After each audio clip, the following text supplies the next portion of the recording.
तो उसको मालूम है कि मेरा मित्र चौका लगा रहा है, उसका फ़ोन पहुंचा तो मैं आ गया।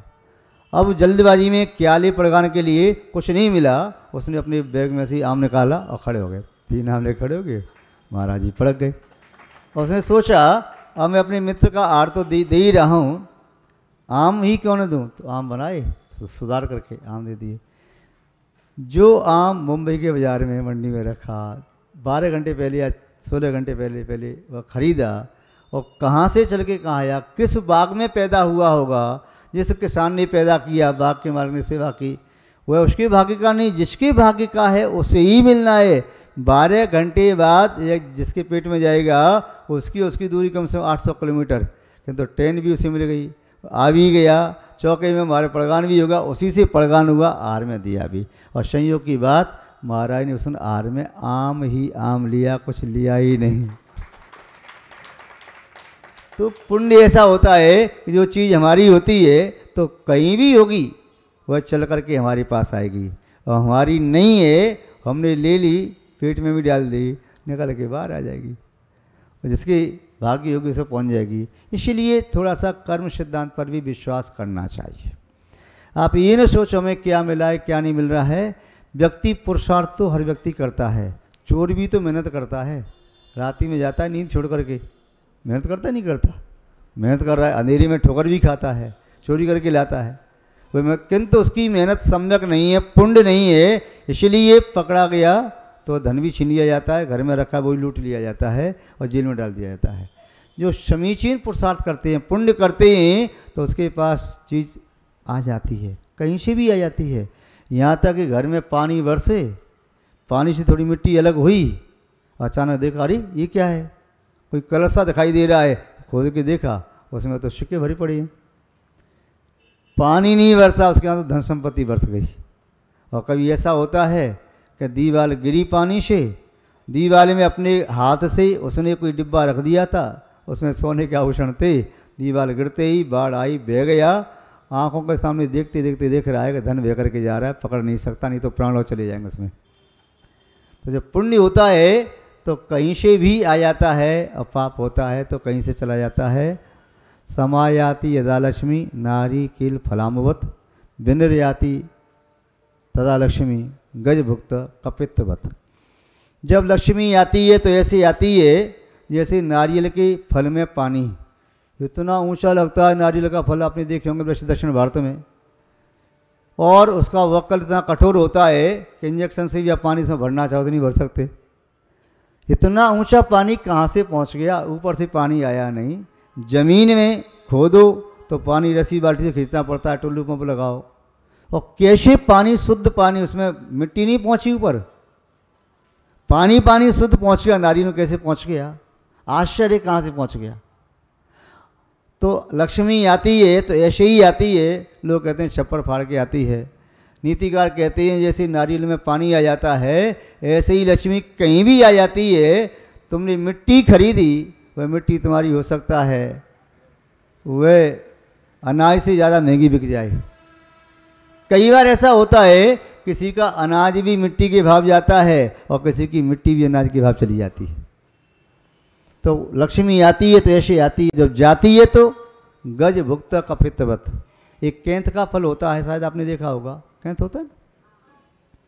हाथी जब जाता है, पेड़ पर कैंथ लगे हैं, वह सीधा कैंथ ले लेता, सूंड से तोड़ा, डाल की डाल तोड़ लेता है और उससे ले जाता है। कैंथ का फल है, उसका इतना बड़ा कंठ, तो कैंथ को तोड़ के खाएगा क्या, सीधा ही गुटक जाएगा। आप कोई चीज़ है, छोटी टेबलेट होती है टैबलेट, तो आप उसको तोड़ते नहीं, ऐसे पानी से गुटक गए। तो कैंथ का इतना बड़ा फल हुए सीधा गुटक जाएगा, तोड़ने की आवश्यकता नहीं। और पुनः जब वह मल विसर्जन करता है, गोबर करता है, तो कैंथ का फल सीधा का सीधा उसमें निकल भी जाता है। किंतु जब खाया था तब उसका वजन था माना कि आधा किलो, जब कैंथ वह निकला गोबर में उसका वजन रह गया 200 ग्राम। अब 300 ग्राम वजन कहाँ चला गया, कहाँ गया, उसकी जठराग्नि ने उसके अंदर का सत्व खींच लिया, कैंथ में छेद नहीं हुआ ज्यों कि तुम। ऐसे ही लक्ष्मी जब जाती है तो घर मकान दुकान ज्यों कि तो बनी रहती है, दुकान में माल भी भरा है 10 लाख का माल भरा, व्यापार अच्छा कर रही हैं और घर में आप खुश होते हैं मैंने इतना कमाया इतना कमाया। जब देखा 1 साल के बाद दुकान में माल रह गया 1 लाख का, प्रॉफिट देखी तो माल द्वारा भरना पड़े 10 लाख और चाहिए, और जिससे माल खरीद के लाया था उसका पैसा चुक नहीं पाया, तो गया कहाँ। लग रहा था खूब धन कमा रहा हूँ, अच्छी दुकान चली, प्रॉफिट हो रही है, न तो दुकान में माल बचा, दुकान झोंकी तो है, ग्राहक भी आई, चला कहाँ गया। तो जैसे केंत झोंकी तो दिखाई दे रहा है, उसका वजन कहाँ चला गया, उसकी जठाग्नि ने खींच लिया और व्यक्ति का धन कहीं घाटा लगते नहीं देखा, व्यापार ठीक चल रहा है, चोरी नहीं हुई, कुछ नहीं हुआ, पाप का उदय खींच करके ले गया। सब झोंकी तो रखा है, कैसे खींचता है, कई बार तो माल तो 10 लाख का ही था, जब खरीदा था तब भाव अच्छे थे, अब भाव डाउन हो गए, अब डाउन होने से कम रह गया।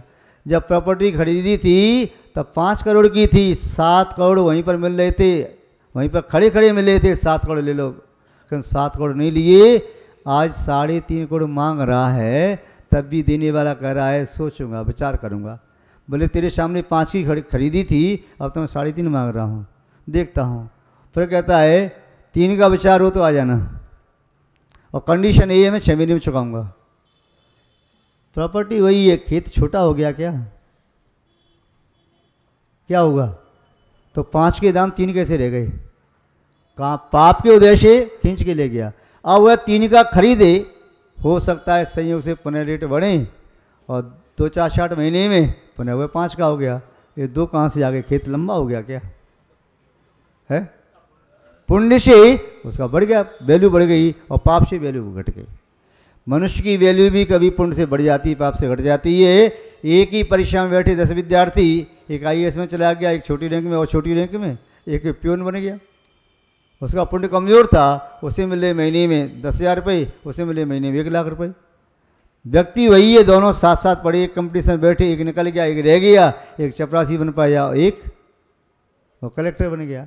तो ऐसे ही व्यक्ति की भी वैल्यू घटती भी है, बढ़ती भी है। जमीन की वैल्यू बढ़ती भी है, घटती भी है। वस्तु की वैल्यू घटती भी है, बढ़ती भी है। पुण्य का उदय होता है तो आपकी छोटी वस्तु भी बहुत महंगी बिक सकती है, और पाप का उदय होता है तो आपका सेलेक्टेड पीस भी उदय के चरण नहीं, ठीक नहीं है। दुकान पे आप बैठते हैं, आपका प्रैक्टिकल अनुभव है। कोई चीज़ आप कबाड़ी में लाए 10 रुपये की, हो सकता है 100 रुपये की बिक जाए, 1000 की भी बिक जाए। जब मौके पर उसे आवश्यकता पड़ गई तो 10 रुपया की हुआ वस्तु आपके लिए तो भाई आधा किलो वजन है, कचरी में आया, कबाड़ी में आया, और जिसकी गाड़ी खड़ी है उसे बेयरिंग चाहिए, तो 1000 रुपया कहोगे, रात को दुकान खोल के दी, 1000 नहीं 12 से लो सर, वो चीज़ मुझे चाहिए, अभी चाहिए। और वही चीज़ जो आप 500 खरीद के लाए, अब मान लो वह काम नहीं करी प्रॉपर, तो डाल दो कचरे में, वो 10 रुपये में ही जाएगी। कई बार ऐसा होता है ना। तो महानुभाव, पुण्य बहुत बड़ी चीज़ है कि नहीं है। पुण्य से आपके बिगड़े सब काम बन जाते हैं, और पाप के उदय में बने बनाए काम भी बढ़ जाते हैं। तो पुण्य का अर्जन करना है। यहाँ पर बताया कि पुण्य का उदय है तो धन कमाना कोई बहुत बड़ी बात नहीं है, और पुण्य का उदय नहीं है, इच्छा करने से धन नहीं आता है। इच्छा तो मोहनी कर्म है, पाप है। जिन्हें चाहिए उन्हें मिल नहीं रहा, और जिन्हें नहीं चाहिए उनको हर व्यापार में, हर वस्तु में लाभ हो रहा है। वह कह रहा है मैं तो दान देते देते थक गया, फिर भी कितना आ रहा है, कितना आ रहा है।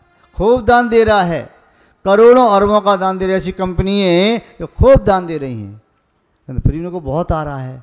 और एक व्यक्ति है वह सोचता है कि 10 रुपये मिलना भी मुश्किल है, 100 रुपये कमाना बड़ा मुश्किल है। कहीं वह जाए, कितनी भी मेहनत करे, फिर भी नहीं मिलती है, क्योंकि जहाँ जाता है उसके पहले उसका भाग्य पहुँच जाता है। पुण्य आत्मा का पुण्य वहाँ पहुँच जाता है पहुँचने के पहले, और पापी जीव का पाप पहुँच जाता है पहुँचने के पहले। मालूम चल जाए पुलिस को डाकू वहाँ पहुँच रहा है, डाकू को पहुँचने के पहले पुलिस वहाँ पहुँच जाती है, डाकू पकड़ लेती है। मालूम चल जाए राष्ट्रपति आ रहा है, वह बाद में आएगा, पुलिस पहुँच जाती है, उसकी व्यवस्था बना देती है। पुण्य और पाप व्यक्ति के पहुंचने के पहले पहुंच जाता है। जो व्यक्ति निंदनीय है, व्यक्ति पहुंचे बाद में उसकी निंदा पहले पहुंच जाती है। प्रशंसनीय है, व्यक्ति बाद में पहुंचता है, उसकी पूजा प्रशंसा पहले शुरू हो जाती है। तो पुण्य तीन लोक में सबसे ज़्यादा श्रेष्ठ शरण भूत है संसारी प्राणी के लिए। पुण्य से बढ़कर के और कोई दूसरी चीज़ दिखाई नहीं देती। चार शरण अरंत सिद्ध साधु और जिद धर्म, ये चार शरण भी उसे ही प्राप्त होती हैं जिसके पास पुण्य होता है। पुण्य नहीं होता है तो शरण नहीं मिलती। माँ बाप भी धक्का दे के निकाल देते हैं, या बेटा माँ बाप को धक्का दे के निकाल देता है। और पुण्य होता है तो व्यक्ति कहीं भी चला जाए, शत्रु के घर में भी जाता है तो आदर पाता है। अननोन जगह पहुंच जाए तभी लोग सब स्वागत करते हैं, सत्कार करते हैं। तो क्या करना चाहिए, क्या कमाना चाहिए? धन मत कमाओ, पुण्य कमाओ। धूल में पड़े हुए लोहे के टुकड़े मत बीनो। क्या करो, एक बड़ी सी चुम्बक ले आओ और चुम्बक लेकर के घुमा दो और लोहा सब खींच के तुम्हारे पास आ जाएगा। तो वह चुम्बक का नाम क्या है? कहीं भी हो, गरीब लोग कहते हैं मजदूरी करने वाले, सेठ जी हम तो आपके लिए कमा रहे हैं, आपसे 1000 रुपये ले जाएंगे, फिर 2000 करके दे देंगे, क्योंकि आपकी ब्याज बढ़ जाएगी, फिर आपके लिए कमाएंगे हम तो वही भोग पाएंगे जितना हमारा पुण्य है और जितनी मेहनत कर रहे हैं आपके लिए कर रहे हैं। और उसका पुण्य है तो उसकी पुण्य से हजारों व्यक्ति कमा कमा करके सेठ को दे रहे हैं। मुनीम को मिल रहा है 15,000 रुपया महीना, वह कमा रहा है 1.5 लाख रुपया महीना, तो 1,35,000 रुपया किसके लिए कमा रहा? सेठ के लिए। क्योंकि सेठ का पुण्य है, तो जिसका पुण्य है उसके लिए सैकड़ों लोग मेहनत कर रही है। उससे पहले मेहनत कर ली, वह मंदिर में बैठ के कमा रहा है, भगवान के सामने कमा रहा है, उसकी दुकान यहाँ चल रही है, फिर तुम दुकान पर जाते नहीं हो, बोले ज़रूरत क्या है जाने की, यहीं पर बैठे बैठे दुकान चली तो वहाँ क्यों जाएँ। और जिसकी दुकान यहाँ से नहीं चलती, जिसे यहाँ विश्वास नहीं है, तो उसे दुकान पर जाना ही पड़ेगा। जल्दी दुकान खोलो 5 बजे से, कोई ग्राहक न लौट जाए, और 5 से लेकर 9 बजे तक बैठे रहो, ग्राहक एक भी नहीं आया। और यहाँ बैठे बैठे 4 फ़ोन आ गए और अपना स्विच ऑफ कर दिया या साइलेंट पर कर लिया। बाद में कहती मिस कॉल पड़ी है, पूछा क्या बात है, माल चाहिए यहाँ तैयार है, क्या रेट, वो जो तुम देना देख लो। तो अपने मुँह से कह रहा है मैं तो इस रेट में ले लूँगा, ठीक पक्का, अपने आप कह रहा है वो, ले जाना वहाँ से गाड़ी भेजना, मैं भेज दूँगा। दूसरा फ़ोन आ गया, सेठी माल खरीदना है, हाँ क्या भाई, जो तू लेना सो ले लेना, इस रेट में लूँगा। उसने गाड़ी भेज दी, कुछ नहीं किया, फ़ोन पर ही किया, उधर से गाड़ी आई, यहाँ भिजवा दी, इधर आई, और 10 लाख रुपया 2 गाड़ी में कमा लिया अपना। न तो वहाँ गया दुकान पर, न कहीं गया, कहाँ बैठा है, जाप लगा रहा है मस्ती से, अभिषेक कर रहा है, पूजन कर रहा है, शांतारा कर रहा है, विधान कर रहा है, यहाँ चला रहा है बैठ के दुकान, उसकी दुकान उसका पुण्य चला रहा है। जिसका पुण्य समर्थ होता है तो उसे दुकान खोलने की आवश्यकता नहीं, चलाने की आवश्यकता नहीं। पुण्य कमज़ोर है तो सुबह से लेकर के दुकान साफ करो, शाम तक को यहाँ से यहाँ रखो, ये करो वो करो, ग्राहकों को देखो, फ़ोन लगाओ, तभी कुछ नहीं जो कहते हो है। लो हमारे महाराज जी कह रहे हैं, इन्हें कुछ अनुभव होगा पूर्व का, हमें मालूम नहीं। अगरबत्ती लगाई जाती है, माला चढ़ाई जाती है, क्या करते हैं, करते रहो। वहाँ अगरबत्ती लगाने से, माला चढ़ाने से कुछ नहीं होगा, होगा तो सब यहाँ से होगा। एक व्यक्ति नौकर की सेवा कर रहा है, नौकर की सेवा करने से नौकर कुछ नहीं कर सकता है, तो मालिक तक पहुँचा सकता है। मालिक ने गुस्सा करे भगा दिया, नौकर कुछ नहीं कर पाएगा। और मालिक को मना लिया, मालिक से मित्रता कर ली, मालिक का चिंता क्यों करता है, जो मेरा है सो तेरा है, पता क्या चाहिए। तो ये तो 3 लोग के मालिक हैं, इन्हें अपना बना लिया, इनकी संपत्ति से अपनी संपत्ति हो जाएगी। तो धन कठिनाई से अर्जन करने की योग्य है, यह स्वयं असुरक्षित है। सुरक्षा के लिए तिजोरी बनाओ, ये बनाओ, तब भी नष्ट हो जाता है, चोरी हो जाता है। और यदि तुमने अपने पास रख लिया तो 4 बदमाश आए, पिस्तौल रखी, हाँ सेठ जी क्या चाहते हो, अपने प्राण चाहते हो कि धन चाहते हो? धन चाहते हो तो प्राण धन दोनों जाएंगे, और प्राण चाहते हो तो प्राण आपके बच्चे जाएंगे, धन चला जाएगा। भैया तू प्राण ही ले जा, तू प्राण ही ले जा, मैं धन तो नहीं दूंगा, ठीक है, तेरे प्राण ले लेता हूँ मैं, और धन तो मेरा है ही।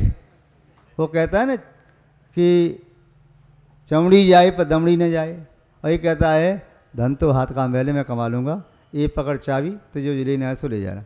चाबी पकड़ते हुए कहता है, उसकी आंखों में आंसू आ गई कि सेठ के मैं से कमाया, सेठ जी क्षमा करो, मुझे मालूम ही था इतने भले आदमी हो, बनारसी दास के यहाँ चोरी हुई और फिर लौटा करके आ गया, सेठ जी क्षमा करो मैं आपके यहाँ चोरी करने आ गया, आपका कोई माल नहीं लूँगा, और बहुत सारे पड़े हैं जो दूसरों का हिस्सा वह स्वयं खा रहे हैं, आप तो ईमानदार हैं, मैं आपका धन पचा नहीं पाऊँगा, चाबी वापस कर गया।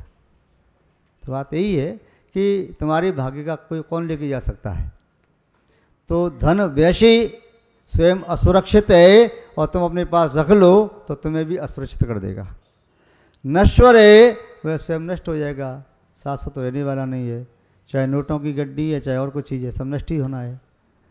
और जो प्राप्त करता है तो उसकी पर्याय भी नष्ट होनी है, चाहे वह डेली घी पिए तभी शरीर नष्ट होगा और सूखे टिकर खाए तभी नष्ट होगा, वो धन से शाश्वत तो हो नहीं जाएगा।